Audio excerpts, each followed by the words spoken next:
Hello and welcome to AICT Insights, a diverse show on innovation, education, entrepreneurship, startups, and much more. In this episode, we are launching a special series titled Udyam Charcha, which aligns perfectly with the AICT and Ministry of Education's Innovation Cell initiative Udyam Utsav. This initiative was officially inaugurated on National Startup Day, which is January 16, 2025. To dive deeper into Udyam and our topic today, which is capacity building for entrepreneurship education, we have a very special guest, MIC Innovation Director, Mr. Yogesh Brahmankar. Welcome to the show, sir. Namaste. First, congratulations on the successful launch of Udyam Utsav, a remarkable initiative akin to Shark Tank, designed for budding entrepreneurs and startups to pitch their ideas. Sir, can you tell us more about how this initiative came to life? What efforts did your team put in to make it reality across 14 locations? Yeah, Udyam Utsav 2025 was conceptualized just before Smart India Hackathon finale.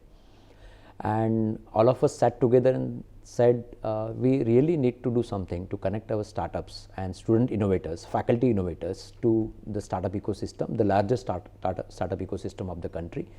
And this largest startup ecosystem has three different elements. One is venture capital funds, angel investors, the big funds which can come in picture, and then your customers.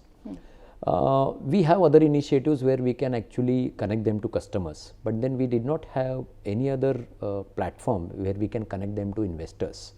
And there we thought that let us take them to the early stage startup investors. And that's how Udyam Utsav was conceptualized. And immediately post SIH finale, we had hardly a window of 20 to 25 days to execute this and have the finale of Udyam Utsav. Finale in the sense the actual pitching of the startups to the investors, which was scheduled on 16th January, because 16th January is celebrated as National Startup Day as announced by our Honorable Prime Minister Modi ji.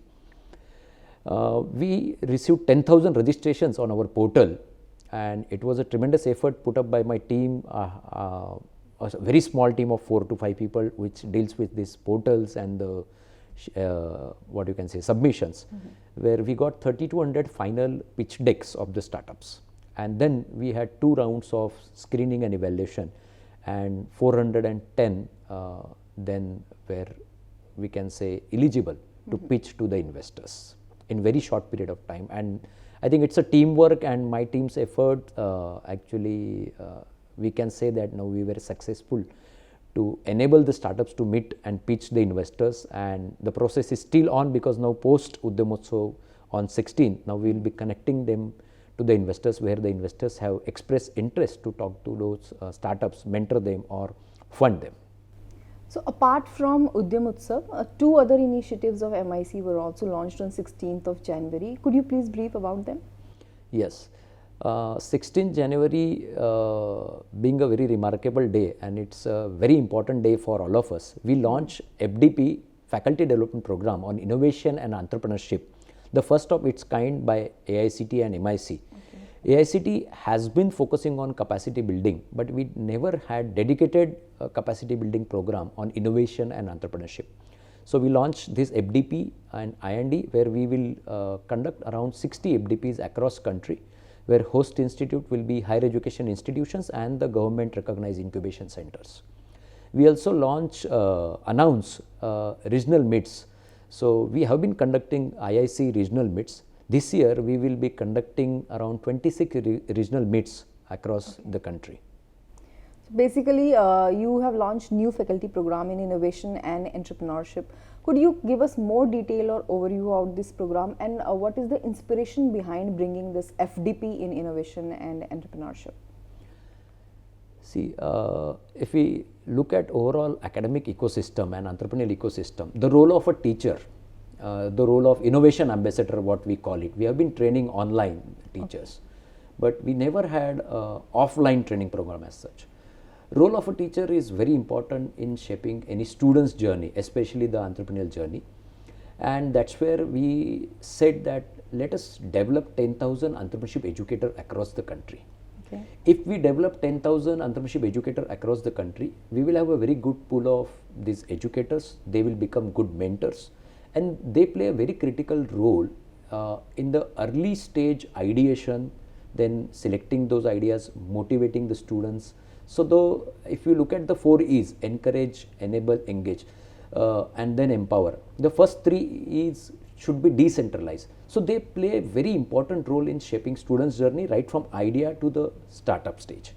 And that's where I think capacity building plays a very, very important role. Correct. And this will prove a very significant factor that creating 10,000 entrepreneurship educators over a period of next 10 months to 11 months. So at the end of 2025, or let's say on 16 January 2026, we will have this 10,000 entrepreneurship educators celebrating National Startup Day in their respective host institutes. And this is how we will be able to, maybe we can say, spread the initiatives across the academia in India. So, as you said, capacity building is very important. So, sir, how this capacity building crucial for successful penetration of entrepreneurship, especially in the higher education institutes? See, why capacity building is very important. When somebody comes with an idea, normally we start with critique to the idea. All ideas are cute, but normally what happens, people start evaluating that idea. Right. And we really need a very good positive mindset in the academia. And this positive mindset has to be a teacher first, because normally the students will go to the teacher to share their ideas. That is one. Second is, we really need trained entrepreneurship educators, because like physics is a stream, chemistry is a stream, mechanical engineering is a stream. We do not have entrepreneurship as a separate stream. We have now PhD programs which started on entrepreneurship management or entrepreneurship development. But as entrepreneurship is not a separate stream, we do not have thoroughly trained faculty members. I do not mean that we do not have now people who do not have the capacity to mentor the students, but we do not have them in masses. And if we really want to promote this early stage startup ecosystem, innovations amongst the students and faculty, we need these people on field who are capable of not only evaluating idea, but to listen to the students, connect them to the right people in the ecosystem, and take those ideas ahead, so that we can convert the ideas actually into reality with some social impact. So, sir, can we say that capacity building in entrepreneurship education can contribute or can strengthen the Indian startup ecosystem? Yes, because our academic entrepreneurial ecosystem is the backbone of overall larger startup ecosystem of the country. And I have been saying that we are now third largest startup ecosystem, and if we want to become first in this across the globe, first our academic entrepreneurial ecosystem has to be the first largest academic entrepreneurial ecosystem. And for this, we need very good quality entrepreneurship educators who are not only passionate, but they have those abilities to take the ideas to the reality, encourage their students, enable their students, and bring some new innovations locally, regionally, and then make some impact in the ecosystem. So, we can say that entrepreneurship education serves as the backbone of the entire India startup ecosystem. Yes, because when you talk about early stage startup ecosystem, the major chunk of early stage startup ecosystem comes from all these higher education institutes. And why only higher education institutes? Now the early stage startup ecosystem, some part of it is coming from school innovation ecosystem also. Like in Udyamotsav, we had around 40 school student startups also they pitched to investors, and they were really highly appreciated by investors. So if we come to higher education institutes and the incubation centers which are hosted at higher education institutes, they are actually, you can say, igniting the spark in the students. And igniting these sparks, these faculty members play very important role.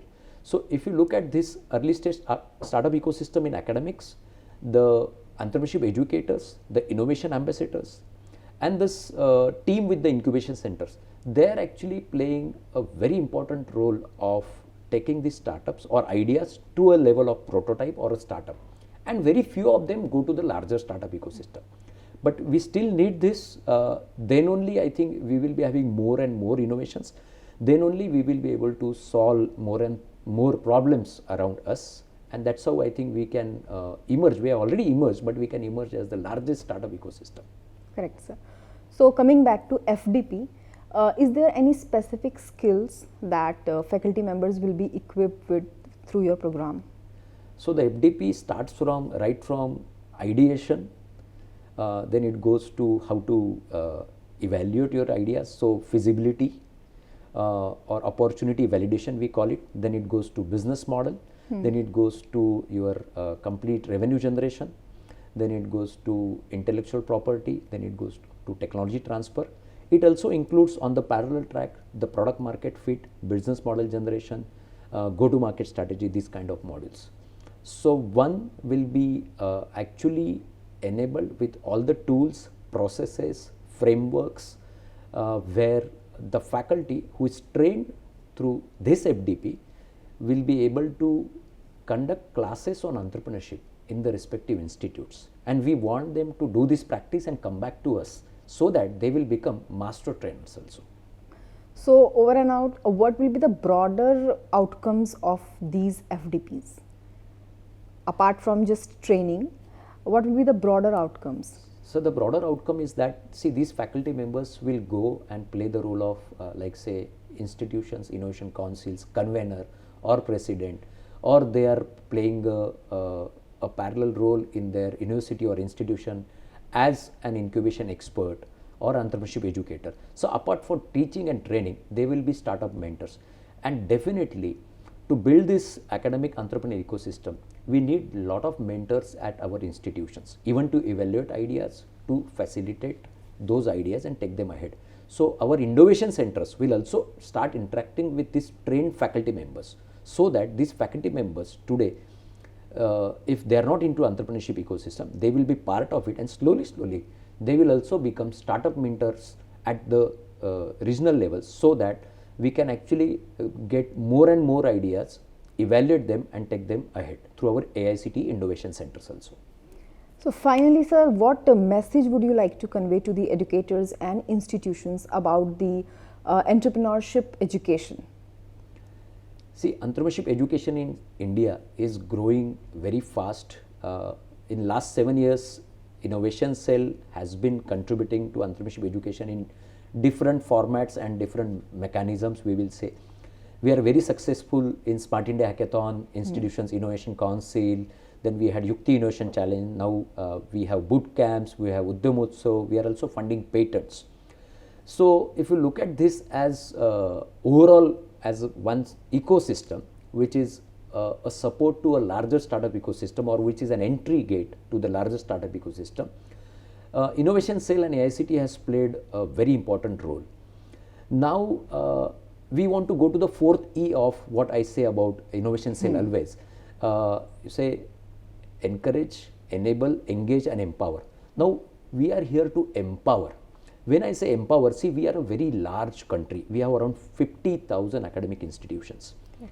Now, if we really want to reach every district, every city, tier 2, tier 3 town and every institution, we alone sitting in Delhi and even through our innovation centers, we cannot reach. Through different initiatives, we get huge participation in lakhs of students, but still we have not reached there.